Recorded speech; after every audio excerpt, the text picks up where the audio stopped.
বারবার বিমান দুর্ঘটনার কারণে উড়োজাহাজের পাইলট, ক্রু ও যাত্রীদের জন্য আতঙ্কের এক নামে পরিণত হয়েছে নেপালের ত্রিভুবন আন্তর্জাতিক বিমানবন্দর। কী কারণে এত ঝুঁকিপূর্ণ এই বিমানবন্দর তা নিয়ে এভিয়েশন নিরাপত্তা বিশেষজ্ঞদের রয়েছে নানা ব্যাখ্যা।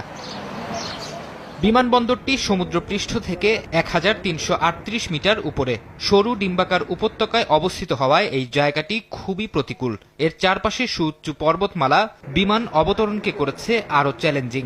পাহাড়ি ভাঁজের কারণে উড়োজাহাজ অবতরণের জন্য পর্যাপ্ত জায়গা পাওয়া যায় না।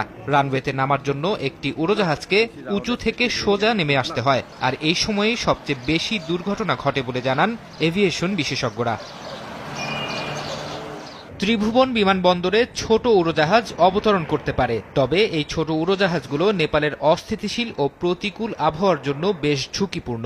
এ কারণে অনেক পাইলট ত্রিভুবন বিমানবন্দরে উড়োজাহাজ ওড়াতে চান না। কেবল বিশেষ প্রশিক্ষণ নেওয়া পাইলটদেরই এই বিমানবন্দরে অবতরণের অনুমতি দেয়া হয়। ত্রিভুবন আন্তর্জাতিক বিমানবন্দরে এয়ার ট্রাফিক নিয়ন্ত্রণে নেই পর্যাপ্ত ব্যবস্থা। রানওয়েও মাত্র একটি। এর দৈর্ঘ্য বিশ্বের অন্য সব আন্তর্জাতিক বিমানবন্দরের তুলনায় কম, যে কারণে বিমান অবতরণের জন্য খুবই কম সময় পান পাইলটরা। নেপালের ত্রিভুবন আন্তর্জাতিক বিমানবন্দরে উড়োজাহাজ দুর্ঘটনা কমিয়ে আনতে আবহাওয়া পর্যবেক্ষণ এবং পূর্বাভাস পরিষেবা উন্নয়নে বিনিয়োগ বাড়ানোর পরামর্শ বিশেষজ্ঞদের।